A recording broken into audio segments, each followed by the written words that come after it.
This episode is sponsored by Intuit QuickBooks Payroll. Intuit QuickBooks Payroll helps you focus on the people you're supposed to support. And now they've evolved into QuickBooks Workforce with tools for the entire team lifecycle. With QuickBooks Workforce, you can easily implement smart automation, spend less time reconciling and more time acting, and stay ahead of compliance, labor costs, and workforce changes so you can be there for your people. Learn more at quickbooks.com/workforce.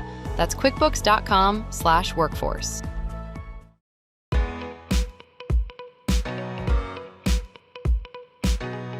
Preparing for the SHRM CP or SCP exam can feel like a full-time job on top of everything else HR professionals already manage.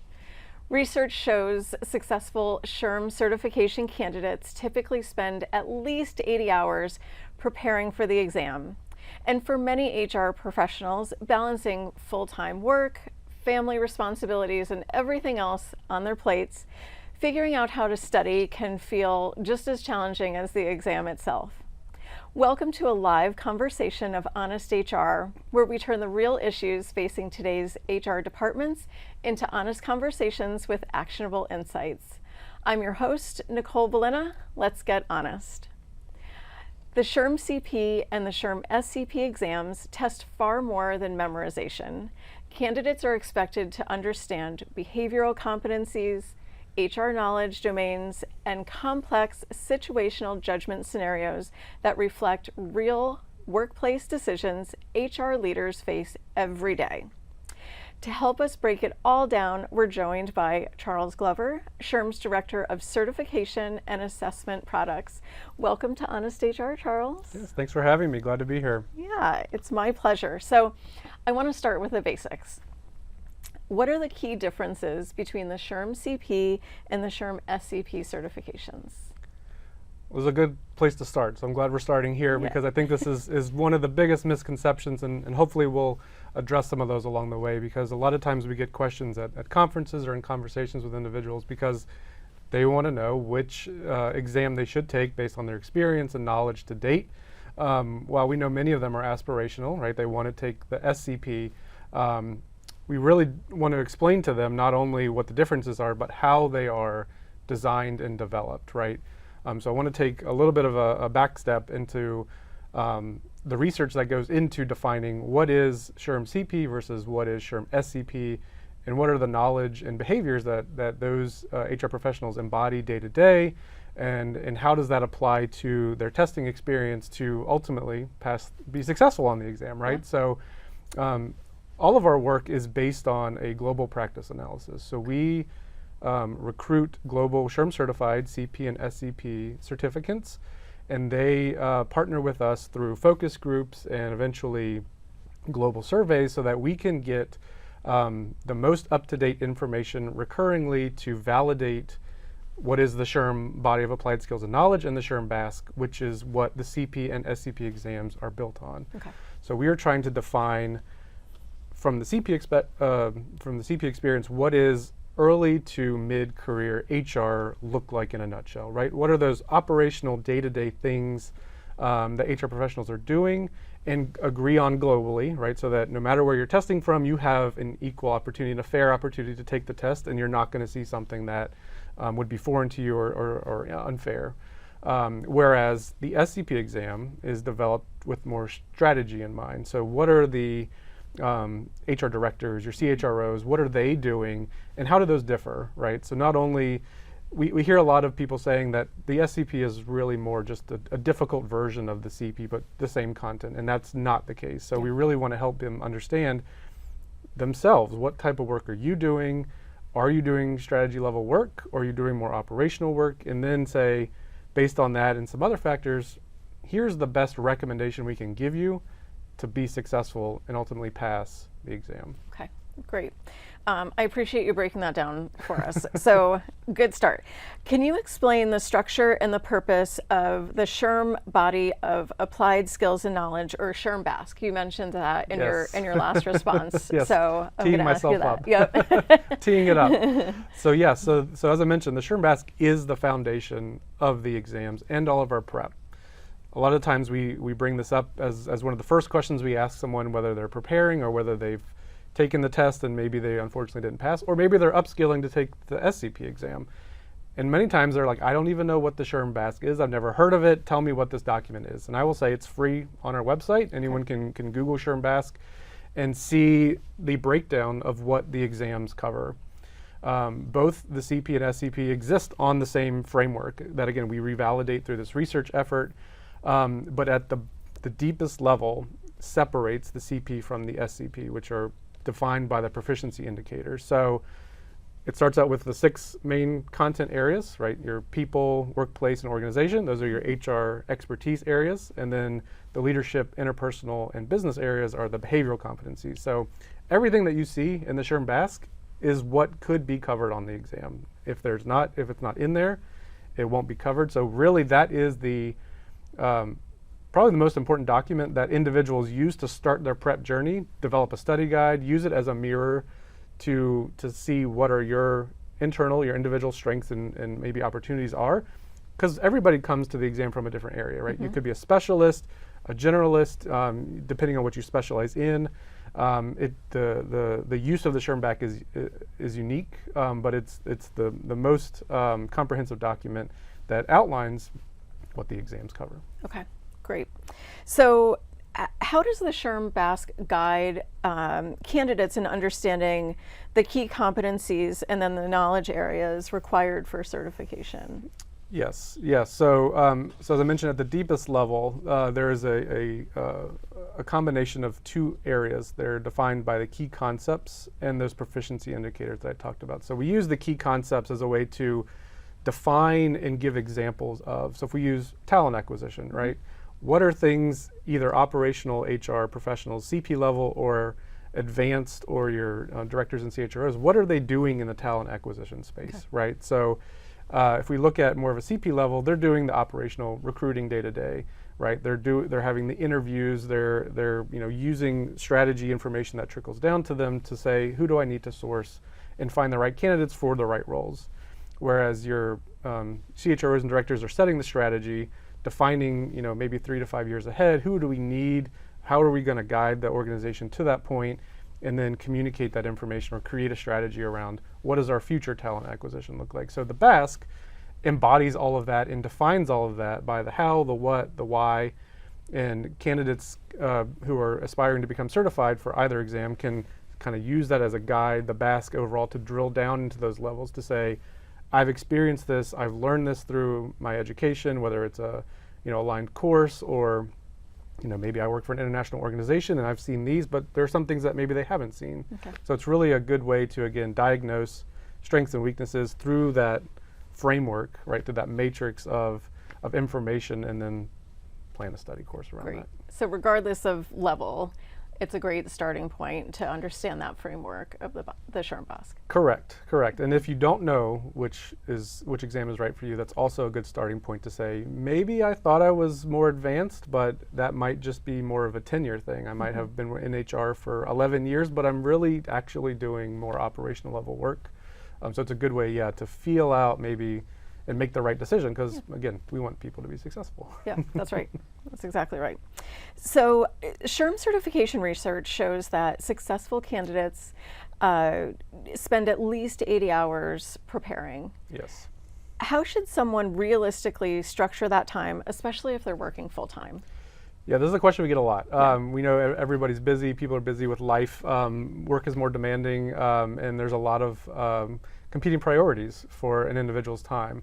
One of the concerted efforts that we wanted to make more recently was communicating what is the best steps to feel like, one, you have enough time to juggle prep, life, and work, but also feel confident as you're moving into taking the exam that you've done the work, and not feel rushed or like you're scraping by at the last minute just to meet that exam deadline. So what we always inform people to do is start preparing first, right? So whether the 80 hours is across a couple months, or maybe you even started your journey half a year ago, take that time to really dig into, again, the SHRM-BASC and our prep offerings, whether you go the certification prep system route formerly known as the SHRM Learning System, as you well know, or some of our other offerings, use the combination of materials and take the time to feel confident that you've prepared adequately before you apply. I think one of the things that we find is that a lot of people try to cram that 80 hours in at the last minute and they just feel rushed. So there are ways to fill it in where you're not trying to just dump it all in and then you have to forego family events or other things that you have scheduled in your life, trips or travel or work projects. So we always tell people to use that 80 hours as in the best way you can so that it's not competing with your rest of your life, basically. Yeah, well, I mean, that's good advice. I mean, you don't want to go into anything important, whether it's an exam or Exactly. feeling stressed about the process. It really, so it's nice that you can kind of tailor that timeline based on your needs, your lifestyle. I mean, I took the exam a long time ago, Yes. well over a decade, right? But that was something that I had to decide. It's like I knew I didn't want to cram for the exam. That wasn't the right approach for me. But I also knew if I waited too long, right? If I dragged out my Yes. studying Yep. too long, Yes. I would start to kind of lose interest or focus. And so you kind of have to figure out what works for you and your lifestyle and your learning style. Correct, exactly. Yeah, so based on your learning style as an adult, adult learning theory defines multiple ways of who you are. So understanding how you learn best is definitely something that we recommend individuals do. And through our research, we've seen that really the 3-month out from your test date is really the best time to really start making a committed effort to that prep. Yeah. So get your calendar ready, mark your exam date, and work backward from that in the best way to your point. We don't want to start prepping 6 months out and then stop, and then lose all of that in that gap, right? So the 80 hours is strategically placed as a buffer kind of in that 3-month range out, which shows the highest rates of success. So Okay. there's a method to the madness. Yeah, no, that's actually a very good tip. SHRM certification, the global standard for HR professionals ready to lead with impact. Whether you're building your foundation or driving strategy, SHRM certification validates what you can actually do on the job, not just what you know. Stand out, grow your career, and turn HR expertise into real business results. Get certified. Get recognized. Lead the future of work with SHRM. Get certified today. SHRM. So for the situational judgment questions, for those items, what mindset do I as a candidate want to adopt? Yes. Are those items looking for textbook answers or leveraging their daily real world experience while preparing? What's the right approach there? Yes, we get a lot of questions about how do I tackle the SJIs. I think there's the most fear or the most consternation around those items because although they are what we do every day in HR, they seem to draw the most angst. Sure. But we always tell individuals as you're thinking about them, and again, I can't stress using our prep items enough because they are retired exam questions, so you'll get a real feel of what they are. They are derived from those proficiency indicators from the SHRM BASC. And they do model off practical HR experience, right? So all of the responses that you'll see differentiated from the discrete HR expertise items are all options that you could do. So as you're reviewing the scenarios, you're reading the question, you will see things that say, yeah, this is kind of right, or this is maybe a little better or a little worse. So really, again, what you're looking for is what is the best, most effective answer. And it's not so much what you would necessarily do in your organization. We get a lot of questions about, well, I do things this way, Sure. or I know other companies I've worked at do things their way. And obviously there's culture involved and global applicability involved. So we try to do all of our work to strip all that out with all of our SME reviews and everything before the exams go live, and we do that quite well. But ultimately, it is a combination of your experience, right? But also, what is HR best practice? Right. And that is defined by the SHRM BASC. Yeah. So you might see things that's not what I would do, but what does best practice tell me is the most singular, effective response to the information presented? I know there's sometimes, again, we're going to do some myth busting here. I sometimes I hear things out there that are, well, I should approach this as if I had unlimited resources, or if I had, you know, they try to impose other variables into the content that aren't written there. So we implore everyone to please take the questions at face value. Don't pretend like you have the ultimate authority or unlimited monies or anything else to get to the answer that you want it to be. It's read it for what it is and answer it with that being your information, and don't involve your worldview or any other biases into this, because that will unfortunately be down a wrong path. Yeah. Okay. So just read the question. Don't add additional details. That's right. Keep it simple. That's right. Yeah. Well, that's. That's what we try to do. Yeah. Try to make it as simple as possible. Okay. So the exam includes both knowledge items and situational judgment items. Correct. With both about 40%. With about 40% being those situational judgment questions. What's the best approach for tackling different question types?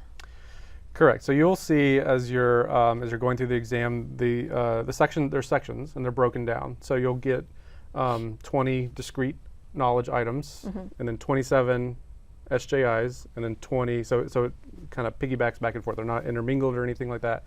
The discrete items are all what we would say is factually based, right? You can go to any source, reputable source, let's say, and you know, it is a universally defined fact. That's how we base so textbooks answers. If you're a student, most of the HR knowledge stuff should come really quickly to you, because it's what you've learned and stable through HR. So if there's anything that's not relevant anymore, it gets tossed out.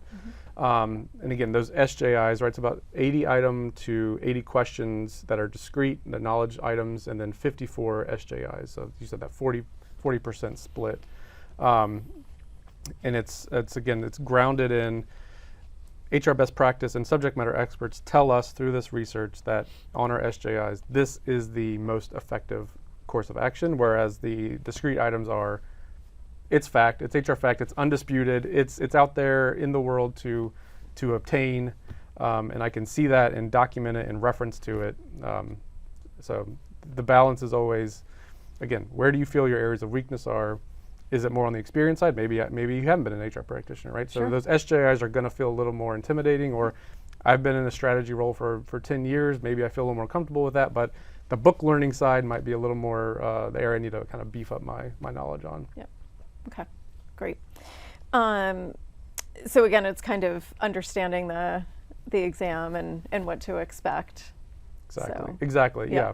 Know yourself to know what you need to move forward and study with. Right? There's never a one-size-fits answer, but it's start with that. Yeah. Well, HR isn't one size. It's not. All, right? It's not. Unfortunately, some days, but that's okay. That's why we love it, right? Yeah, that's right. SHRM certification, the global standard for HR professionals ready to lead with impact. Whether you're building your foundation or driving strategy, SHRM certification validates what you can actually do on the job, not just what you know. Stand out, grow your career, and turn HR expertise into real business results. Get certified. Get recognized. Lead the future of work with SHRM. Get certified today. SHRM. So the exam is split into two halves, right? Candidates can't go back to the first half once they move to the second. Correct. How should test takers approach this structure strategically? Yes. So everyone who's taking the exam will go into a Prometric Test Center, right? They'll enter the exam. The first setup of the first half of the exam, and they'll have 67 questions to answer in a period of 110 minutes, or 70. Hour and 10 minutes. So what they'll want to do, obviously, is make sure that as they're progressing, that they've answered every question. So you can go through and you can flag. You'll get an indicator before you leave the section that if anything has been unanswered or flagged, you'll get a prompt. Yep. But we always encourage everyone, yes, you cannot go back. Once you have exited the first section, that's it. It's set in stone. So be extra sure that before you click, and there's multiple clicks, so it's not like someone's going to say, I accidentally clicked out of it. There is no accidentally. You clicked multiple times on different points of the screen. to know that you have completed it to the best of your ability. We always encourage everyone, if you don't know, don't leave it blank, because it will be counted against you if you don't answer it. So take an educated guess, try to dwindle it down to like a 50-50 kind of thing, and make the best guess before you move on. There will be also a 15-minute optional break between half one and half two, but the timer keeps running. So you have a total of 3 hours and 40 minutes across both halves and the break to take the full exam. Okay.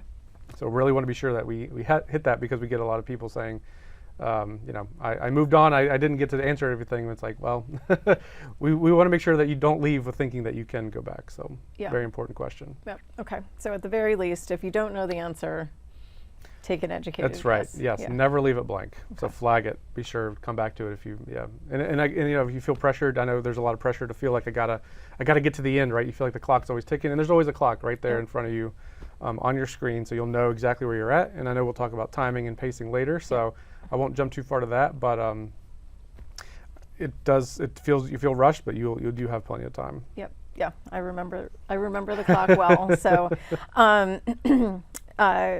so test taking anxiety is real, and then you've also got the time management piece, which is crucial. What strategies do you recommend for maintaining pace and overcoming nerves without feeling rushed? Yes. So we always give it about, we've done the math. You get about 98 seconds per question on every test. Yep. Every test question. Yep. Now, if you sit there in a room and you time yourself, sit quietly for 98 seconds, it's going to feel like an eternity's gone by.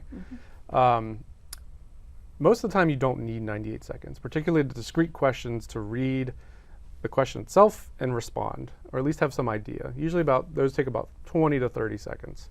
The SJIs obviously take a little bit longer, right? You got a lot more information to coalesce in your mind. There's multiple items that are fixed to that situation or that story that's being told. So usually we try to help people say, yes, while you have 98 seconds overall in every question, you're going to budget a little more time for those situational judgment questions, to read it, to understand it, to maybe need to go back. And I will say that the scenario always appears on the same page as the question. So you don't have to like flip back and forth or try to like, what did it say? Right. So that's a really nice feature. But again, going back to kind of what we opened with all the practice questions, is time yourself.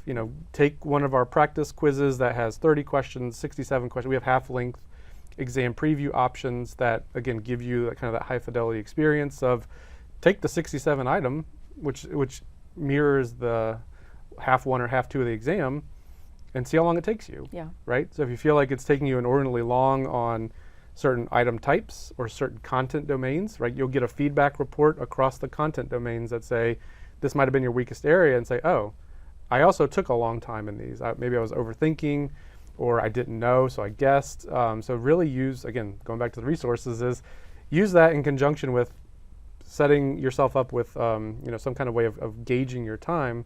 And then when you get to test day, you've been there before, right? Yeah. It's not new, it's not a unique feeling, it's I prepared for this. Yep. Yeah. That was a critical piece for me to learn. Like once I felt good about the content itself, pacing myself was critical, right? Like, yep. So that I didn't get caught up in the anxiety of like watching the clock or feeling like I was gonna take too much time, or I wasn't taking enough time. And so, just as you said, I had broken down like how much time I was taking on average for each question, and was very maniacal about that. So I sort of knew, like, once I got halfway through, like I probably should have about this much time left. Which maybe isn't the right strategy for everybody, but the time piece was something that was making me really nervous. So I do think that understanding the time constraints of it is an important factor, even if it's not something hanging over you like that was a hurdle for me. Yeah. And you bring up a really good point, because when you're at home in your own environment, there is no clock unless you have a clock, right? So you can, if you don't know, the tendency is probably to look it up, and then you add it to your quiz if you're taking a quiz, and then say, look, I got a great result on my quiz. But one, you're not being timed, and you're not feeling the stress of being in that environment where you can't go easily look it up, and the pressure is real, right? So you want to do as much as you can while you're prepping, to your point, to get the feeling of like, I am being timed, and also I don't have an outlet to go search, right? So bring all that to bear to your test center, and the nerves will hopefully evaporate. Yeah, that's right. So what's your advice for candidates who might be retaking the exam? How should their preparation strategy differ the second time around, if at all? Yeah, this is a great question, and we partner with retake examinees quite a bit. Usually they'll come to us, and if they're unfortunately did not pass, they'll want to know why. They actually have an advantage, whether they realize it or not. They know exactly how they did the first time. Okay. So part of the exam experience is whether you pass or fail, everyone gets what's called an official score report. So this diagnoses by the 6 content domains that we talked about earlier how you performed, right? So out of the questions weighted, right? We talked about that a little bit earlier. How are the content areas weighted, which are very balanced. It's about 18, the highest percentage content area is 18%, and then the lowest is about 14%. So very evenly balanced across all content areas. It gives you that mapping. So you can see where you performed strongly, where you performed weakly, and then what, right? You can take that as your jumping off point for your next attempt, right? Nobody has that going into it, really. So this is probably one of the best indicators of, okay, I did really well in these 2 areas. I didn't do so well in this one. I need to reprioritize, or again, go back to the SHRM Basque if you haven't. Go take some of our exam previews if you haven't that are dedicated to those content areas. Go back to the SHRM learning system if you haven't, like some people haven't engaged in that. So when we're having these conversations, it's really digging into, okay, how did you prep the first time? What are we going to do differently this time with the information that we have now? So it's always a kind of a pick your own adventure game, but ultimately it's you have more information than you did the first time. You know, as a matter of fact, as it relates to this exam, how you performed. So we can use that as a positive, and it's a jumping off point, which I don't think a lot of people, usually it's they're upset or mad, which of course makes total sense, but we really frame that as, we have an advantage here that you didn't have the first time. Don't disregard the areas you did well in. We see that sometimes too. Well, they retake again, and then their opportunities of strength and opportunity flip. So they do really well in the weaker areas, but then they kind of disregarded the strength areas. So again, use that kind of full holistic prep again, but give a little more balance to those weaker areas. Yep. Okay. So use the experience to your advantage. 100%. Before we wrap up here, I would love to know, what is one piece of advice you would give someone who's feeling overwhelmed by the prospect of preparing for this exam? Yeah, that's a really good question. It's hard to answer because I think there's so many ways to approach the exam. Again, it's what kind of work do you do? Where do you work? How long have you been doing that kind of work? How have you prepared? So there's so many factors that play into, why am I anxious about this? And sometimes, again, it's one, reflecting on where you're at and where do you want to be in relation to which exam are you taking.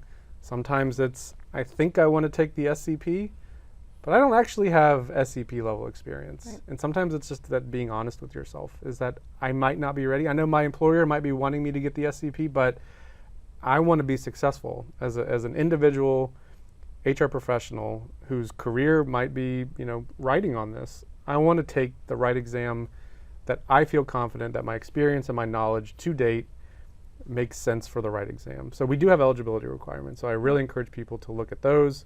That kind of outlines, again, CP, SCP, how the content is defined by, like we talked about at the beginning, early to mid HR to senior to executive HR is defining by both exams. The other piece of advice I would give, again, is just kind of a blanket, which actually is going to kind of go in the opposite direction of not prepping. Don't over prep. We see a lot of people who just get stuck and they're just constantly studying, and they almost just overstudy and psych themselves out because they think they need to bring all this immense amount of global HR knowledge into their brain. And that's not the case. So again, using the Basque is an expansive document. There's only 134 questions on the test. So there's only so many questions that we can ask you. So use that as a way to say, you don't need to devote 40 hours to like the workplace domain or some inordinate amount of time to this. Really, again, take a balanced approach and map the things that you feel confident about, that you've experienced or learned through coursework, things like that. And keep a kind of a realistic frame of mind to say that, usually it's probably about 20 questions per area. So don't overly index on, the most deep in the weeds, minutia of things that you can go out there and find as you're trying to prepare. We do in the BASC, we have a list of references. Obviously not expecting everyone to go buy all these textbooks and things, Sure. but we give you a sense of this is where we're drawing the content from. So if you're off in some, weird dark corner of the internet trying to look up this weird thing you've never heard of before because it's in the BASC, or somewhere else that you've heard, maybe in your organization, like that's not it. So so really kind of take a step back, use this use this as a framework again to understand what is covered and what's not covered by virtue of what's on the BASC, what's in our prep content. And again, don't overshoot it. And at the end of the day, yes, it is a momentous occasion. It's a very important occasion. We always tell people life will go on. Life will go on. You can try again. If you don't feel ready, you can transfer, right? You have options to say, you know what, we understand. Life is busy. Test anxiety is real. We do have accommodations. So if you need a test accommodation, we can give you extra time at the test center. So there's lots of options, lots of ways to, based on your individual needs. We want everyone to be successful. So we try to set everyone up for success. And if you have questions, that's why we're here. So Great. if you have questions, you can ask. Yep. Okay, good. So some takeaways that I heard was, to be intentional, right, with your time, understand what kind of learner you are, and then, kind of build your plan from there, whatever that may be, self-study, taking a course, studying alone, studying with a group, identifying like the timeline, that you need to study based on how you learn and how much time you have to learn. And then lastly, don't overthink it, right? Don't over dramatize what it is. It is a great accomplishment. It feels great to pass, but there are other things, and you can always try again. That's right. Yeah. Well, come back. Yeah, I appreciate you kind of, breaking down all of these details. I think that was, that's really helpful, because it is like when you first decide that you want to take that step, like it does feel like a lot. So I appreciate you kind of simplifying all those things and pointing out very clearly where the tools and resources are that, test candidates can look at. So, Charles, I want to thank you so much for joining us. So fun. On this special live recording of Honest HR. That's going to do it for this week's episode. We will catch you next time. Hello, friends. We hope this week's episode gave you the candid tips and insights you need to keep growing and thriving in your career. Honest HR is part of HR Daily, the content series from SHRM that delivers a daily newsletter directly to your inbox, filled with all the latest HR news and research. Sign up at shrm.org/HR Daily, plus follow SHRM on social media for even more clips and stories. Like, share, and add to the comments, because real change starts with real talk.